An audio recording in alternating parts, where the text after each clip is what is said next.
یہ لوگ کون ہیں؟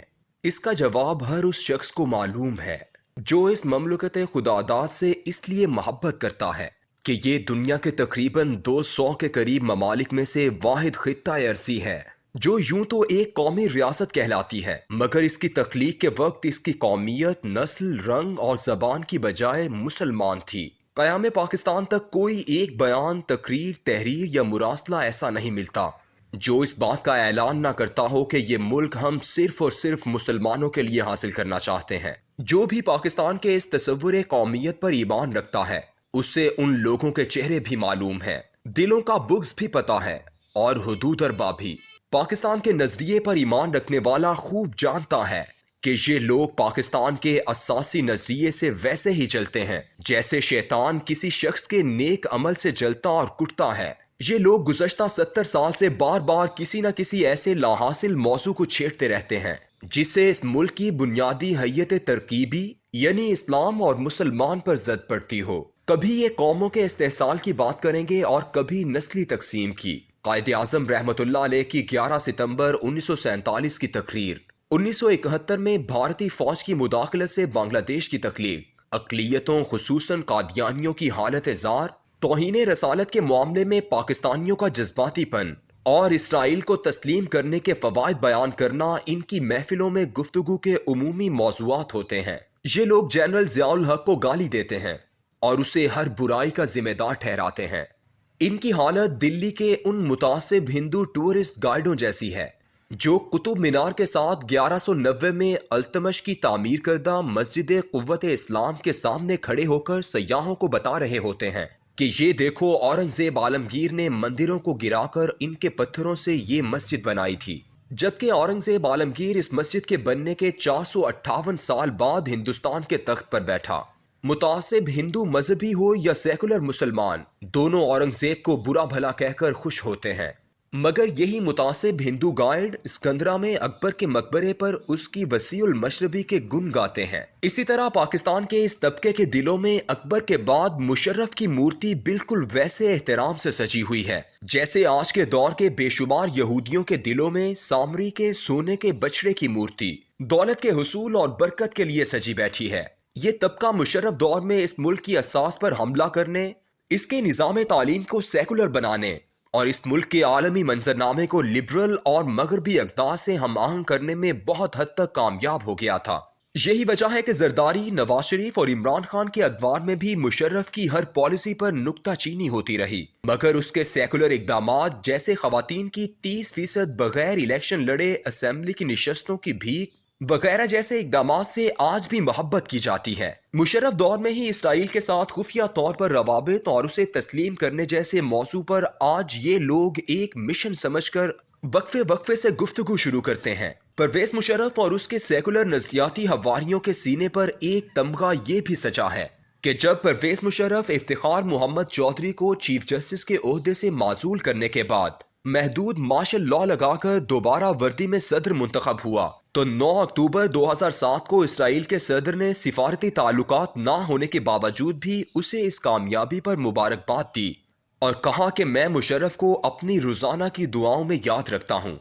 اس نے نیوز ویک کو انٹرویو میں کہا، "You have shown the responsibility and strength in preventing the spread of violence and terrorism on many occasions, and I carry in my heart your support for peace in the Middle East, which I heard directly from you." آپ نے بے شمار مواقعوں میں تشدد اور دہشت گردی کو روکنے میں جس ذمہ داری اور قوت کا مظاہرہ کیا، اور میرے دل میں آپ کے ان جذبات کی بہت قدر ہے جو آپ مشرق وسطیٰ میں امن کے بارے میں رکھتے ہیں، اور میں نے براہ راست آپ کی زبانی سنے ہیں۔ یہ وہی دور ہے جب پاکستانی وزیر خارجہ خورشید محمود قصوری کی ترکی میں اپنے ہم منصب اسرائیلی وزیر خارجہ سے بیک ڈور ملاقات کے چرچے ہوئے تھے۔ پرویز مشرف کے جانے کے بعد اب اس کے ہم نوالہ و ہم پیالہ اور ہم مشرب و ہم ذہن گروہ اس بحث کو بار بار چھیڑتا رہتا ہے۔ پاکستان کی تاریخ میں ایسی ہی بیک ڈور ملاقات 14 جنوری 1953 میں قادیانی وزیر خارجہ سر ظفر اللہ اور اسرائیلی سفیر عبادیہ بان کی واشنگٹن میں ہوئی تھی۔ اس کے علاوہ باقی 70 سال خاموشی کے ہیں۔ یہ طبقہ عام طور پر ایک فکرہ استعمال کرتا رہتا ہے کہ ہمیں ملاؤں کا نہیں قائد اعظم کا پاکستان چاہیے۔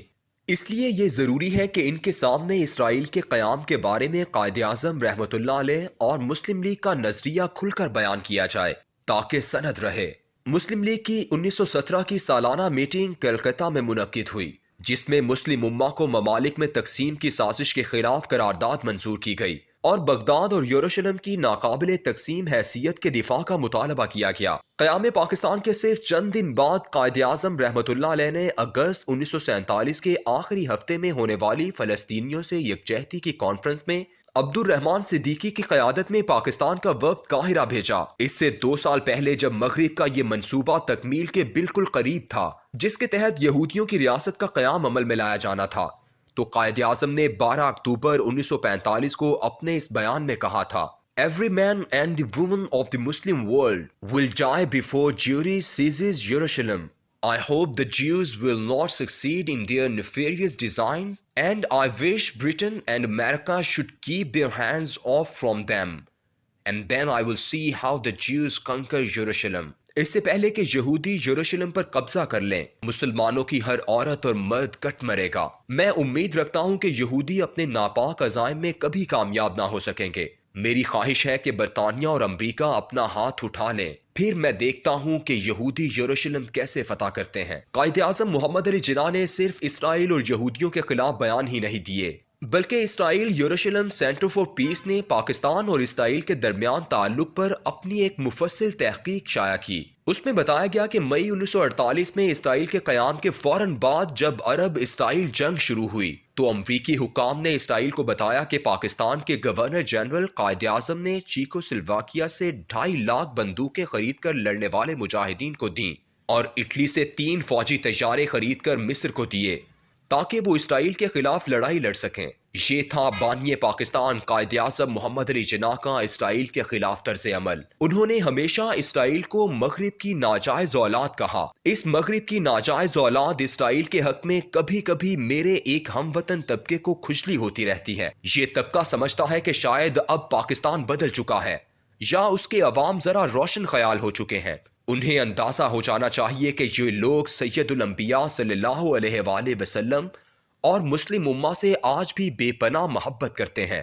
اس کے لیے ارطغرل الغازی کی مقبولیت اور دوسرا علامہ خادم حسین رضوی رحمۃ اللہ علیہ کا جنازہ ثبوت کے طور پر کافی ہے۔